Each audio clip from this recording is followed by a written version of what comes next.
Hi there, students. A wimp. Okay, a wimp is a person. A wimp is a person who is not brave, who's cowardly. Don't be such a wimp. It's only a spider. Yeah, it's not going to eat you if you go into the room. Wimpish as an adjective, or wimpy as an adjective as well. He's such a wimpish guy. He's such a wimpy guy.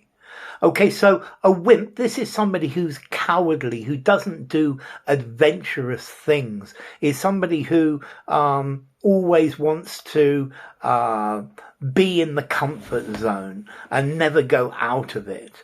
I'm sorry, I'm a bit of a wimp when it comes to ladders. I'm terribly frightened, afraid of heights.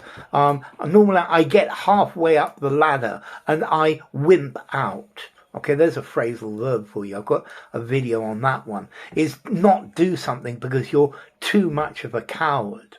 Okay, so a wimp, this is someone who's a bit pathetic. They're not adventurous. They always want to stay at home with mummy. So a wimp.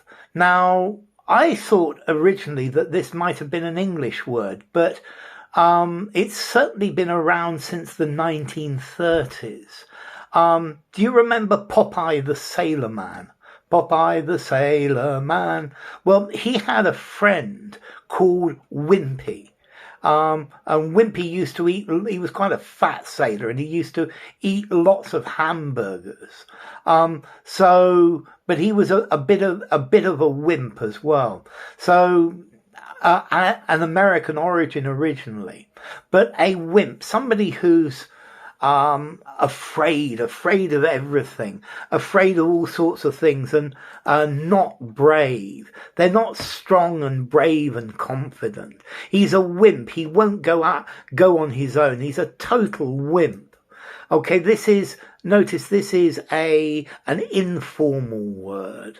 Yeah, timid, unadventurous, lacking confidence. Somebody who's irresolute. They're very wishy-washy. They're not going to do something brave and new and different.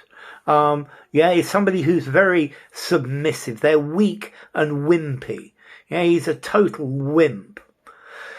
While we're at it, WIMP as an acronym, weakly interacting massive particle, a hypothetical particle of dark matter. Sorry, that's a total aside. Yeah, weak interacting massive particle. But so, a WIMP, somebody who's too nervous, who's too afraid to do anything intense, anything extreme, anything risky. Yeah, a WIMP. This is a person who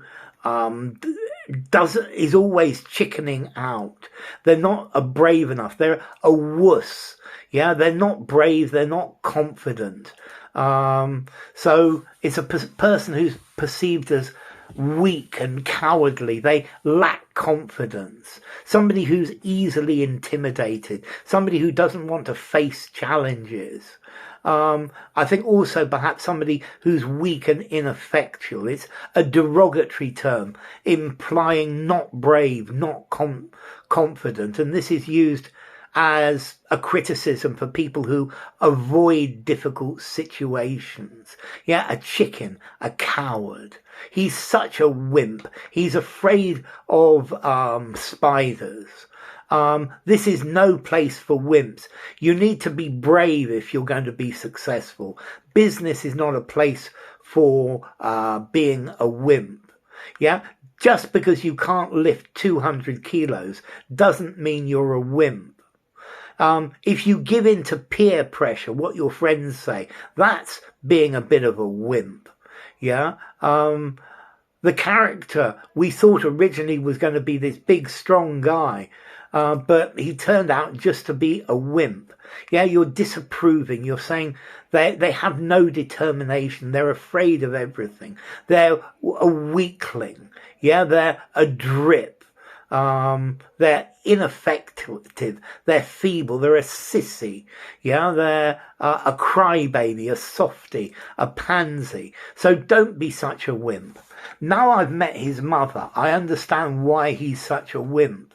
Yeah, you're gutless, you're a wimp, you're a chicken. Parents can easily turn their children into wimps by overprotecting them. Okay, this is an informal word. I think I'm going to give it a 4 informality.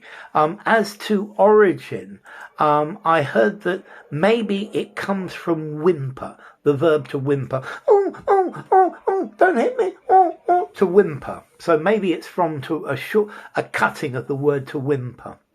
So when to use it? Informally, definitely. Semi-formal conversation, just about. Semi-formal writing, on the very edge, but certainly no more. So, wimp. Bye for now.